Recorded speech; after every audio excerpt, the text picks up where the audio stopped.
Some weeks ago, a mysterious island appeared. What secrets does it hold? What mysteries reside there? Will there be snacks? Today, we're gonna get into everything we know so far about Low-Key Key Island. Wait. This whole video is supposed to be all the research and predictions I made about Season 2, but as you might have seen, Rumbleverse dropped their Season 2 trailer today and ruined all of my ideas, but gave us a ton more info, especially if you look at IGN's sneak peek at Season 2. So, that being said, I'm just gonna prove how right I was and give you guys all the info that we have on Season 2 still, again, as well as the things that we haven't seen yet in either place, but I think we should look out for. When I was originally thinking about what the smaller island might entail for Rumbleverse, I was thinking about what other battle royales have done. The first thing that came to mind was a respawn mode. Welcome to the Gulag! In the last update from Iron Galaxy, we got some huge clues. If you scan the waterline from the deck of the battle barge, you might catch a glimpse at a whole new island on a collision course for Grappital City. If we take a closer look at Grappital City, you might have noticed all these incomplete bridges in the game. If that phrase collision course wasn't already hint enough, this most recent Iron Journal also included a link. Shout out to the whole bakery on YouTube for making this video and sharing that they use spectator mode to get a closer look at the new island. And when we look at the island, even from afar, even in its low poly, low res version, and I noticed this kind of green point sticking out. I think what we're seeing here are the connection points for this new island. But because of that phrase collision course, we're not getting a separate, smaller island. We're getting one giant island. As we can see in the new Season 2 trailer, bridges confirmed. At the very beginning of the trailer, we have this main bridge right in the center of the islands, and you can still see those two smaller bridges I predicted on either side as well. We get a better look at that left side of the island, which looks like kind of ruins. This cool little hand pier. Now that I look at it, it kind of looks like a sacrifice spot. And there's some deep water right on the edge there, so maybe it will be. One of the biggest things we got to look at was the actual inside of Lava Dome. With Lava Dome looking like it has real size to it, opens up a huge possibility for multiple different kinds of game modes or standalone types or things that, like we were mentioning, work into the Battle Royale mode itself. So I saw somebody else mention the top looking like it was red and had lava in it.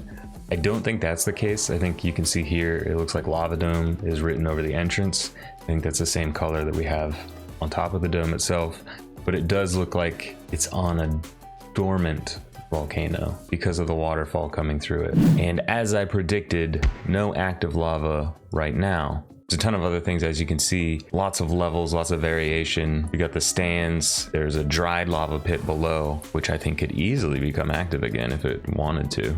So we can see the golf carts, tourist trams scattered about. Doesn't look like we're gonna be able to drive them, but it does look like we'll be able to bounce off them. Swinging off light posts, confirmed. You can see it in the trailer, swinging off a light post and do an elbow drop. As you see, that text over Lava Dome is a kind of pinkish color, but you got the statues in the gladiator outfit, which is my favorite outfit I've seen so far from Season 2. And that was all well and good, but I think increasing the size of the island possibly means we could be getting something that a lot of people have been asking for, 3 and 4 player modes. 3 or 4 player modes, trios and squads, confirmed.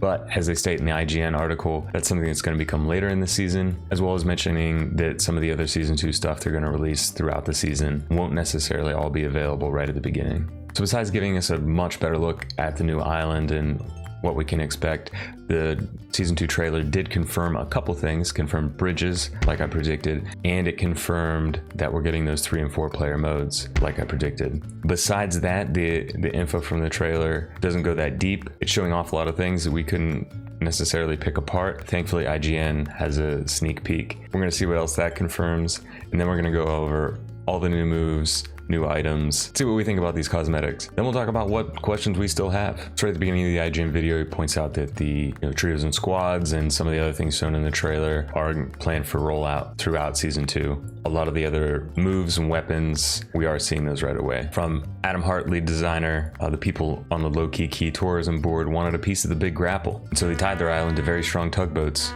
dragged it all the way to Grappital City, and tied it to the East Coast. Shout out to the masons and bridge workers of Grappital City for getting that done so fast. We get an even better look at Lava Dome here, just showing how massive it actually is. I'm not even sure what to compare it to. There's really nothing like it in Grappital City right now. We can call this confirmed. I said it was going to be massive, but I think that was obvious. The ice cream cone itself and the ice cream parlor outfit get even more interesting when we take a closer look at the island as we can currently see it. That lighthouse looking object is a giant ice cream cone.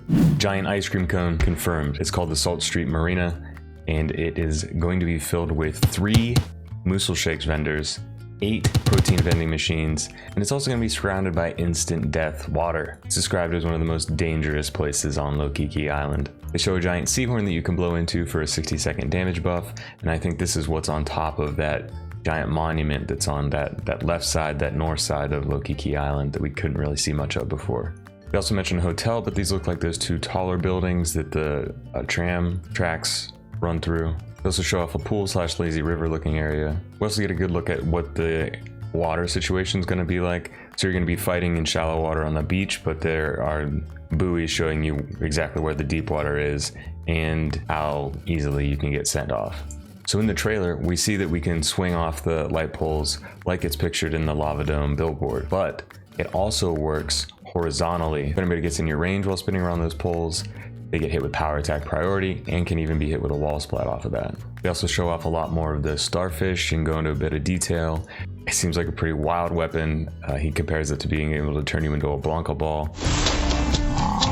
Not only does the starfish give you a powerful attack, but the vicious version can be used to help you travel about. They also point out just how strong the purple version of the starfish is, as it does poison and can stagger. Easily that can lead to a KO. They also talk more about the chanclas, which is Spanish for flip-flop. They're very low durability, showing just 1 bar. They do low damage. They can knock down on vicious, but on a basic strike attack, they can stagger. We are getting another consumable item. It's just from a different billboard.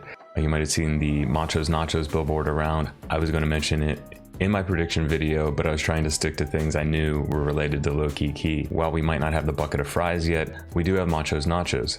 The bucket of nachos gives you the same amount of health as a chicken, but you can take it in smaller bursts, giving you about 100 HP per hit. The IGN video also mentions getting 2 brand new families of moves. First family of moves they show off is the Edge family of moves, apparently named for Razor Ramon's finisher. It's a vicious move that allows you to pick an enemy up over your head and carry them before slamming them down on the ground. The higher tier version you have, the longer that you can walk with them before doing whatever you want with them. When you slam them down on the ground after carrying them, there's a little bit of a bounce there, so it opens up options for duo players and follow-up attacks. We also get some more traversal moves in the form of the Rush family of attacks. It sees you rushing forward faster than your sprint with power priority, so you can bolt through a group of enemies or whatever else might be in your path. They do note that both of these movesets are super stamina hungry, so we might finally have to use some stamina pods. Man, I wish I could carb loads with some french fries to up my stamina.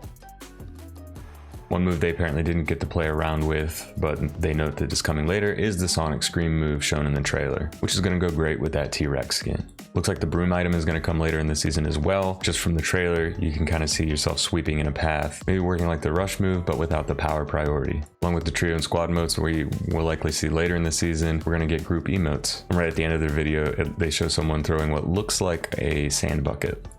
So those items on the beaches, looks like we'll get to use those one way or another. The IGN video and the trailer answer a lot about what we're going to see at the very beginning of the season, but I think some of what I predicted is still on the table for later in the season. We didn't really see anything about the ice cream area in the trailer, and without the IGN video, it wouldn't even be confirmed. That outfit, not in either videos, but I definitely think that's going to be in there, as well as ice cream as a consumable. I also believe we're still getting fries as a consumable. You can see the location in some of the videos. It's called the Salty Bucket. As far as the green water bottle consumable, we don't see that at all either. What we do see in the way of chicken consumable is a golden chicken. That golden chicken is either going to heal for more, do more health, or it's going to have some other special attribute attached to it. With that gold covered chicken, there's also appears to be keys and other things flying around. Almost looks like cash. I don't know if these are actual items. It looks like the one key lands and stays there, but it's hard to tell. Maybe part of one of the limited time modes. We didn't see any active lava or fire moves. I think the way Lava Dome is set up and the mention of limited time modes, whether that strictly means trio and squads, or we could see something like a lockdown Lava Dome where it's just a free for all or a group on group cage match where that lava comes to life. I think there's still a lot of options there. We didn't really see a cave system, but I still wouldn't be surprised to see that connecting those areas at the bottom of Lava Dome, because otherwise it might be a little bit hard to traverse from circle to circle depending on where it starts, where it ends up. The other thing that's still not perfectly clear is how is the new map going to work. If we see the one launch video, that circle looks like it is just on Low-Key Key. So it's hard to say if we're going to see ourselves actually traveling over the bridge in between Grappital City and Low-Key Key. I would love to see modes where the circle starts out to just cover 2 islands. Would that work? I don't know. With 40 people, that might be too few people. More people, the game might break.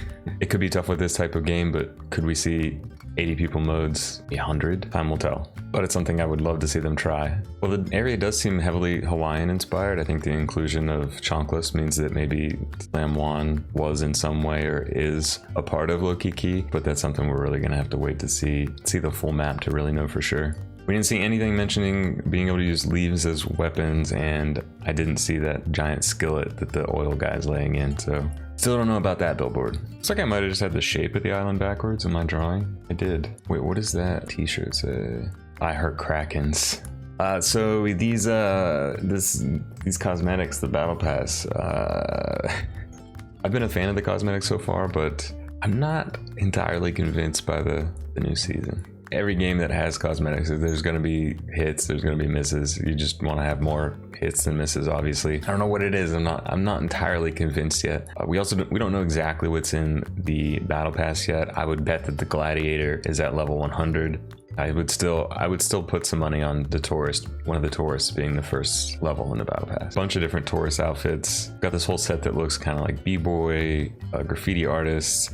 Got these imp outfits. We got the dog suit. They had the cat suit. Had to, give some to the dog lovers out there. A lot of variations on that dog outfit. We've got the T-Rexes in multiple colors. Oh, I just realized there's like a shark jaw on this one shoulder cover. In the limited time mode screen, we see the tourist outfit and the life vest that we saw on the other billboards. Cat mask is pretty cool. A variation on the diver outfit that I'm not sure is already there. Scuba outfit is actually a walrus outfit. A lot of bucket hats and plaid shorts. The robot skin is also this one-eyed monster skin, which reminds me of Snapped from Fortnite. They show all the different gladiators in front of the lava dome. It seems like some of these outfits are really designed so that each one of your trio or squad can have a different outfit from the same set. A lot of these with 4 different variations on them. Well, if I wasn't already super excited for season 2, and I was with the mad amount of research I've been doing, I'm really excited now. I hope you are too. Let me know which of my predictions you were most impressed by.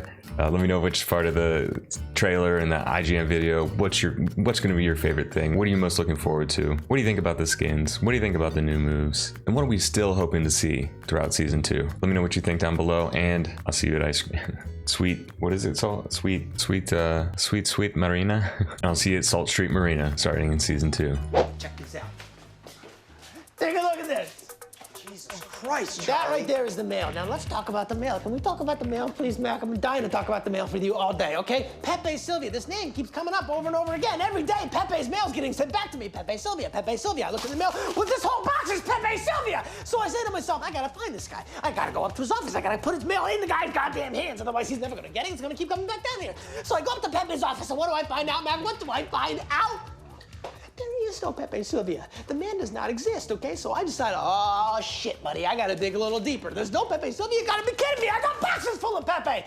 All right, so I start marching my way down to Carol in HR, and I knock on her door, and I say, Carol, I gotta talk to you about Pepe. And when I open the door, what do I find? There's not a single goddamn desk in that office. There is no Carol in HR. Mac, half the employees in this building have been made up. This office is a goddamn ghost town. Okay, Charlie, I'm gonna have to stop you right there. Not only do all of these people exist, but they have been asking for their mail on a daily basis. It's all they're talking about up there. Jesus Christ, dude, we are gonna lose our jobs.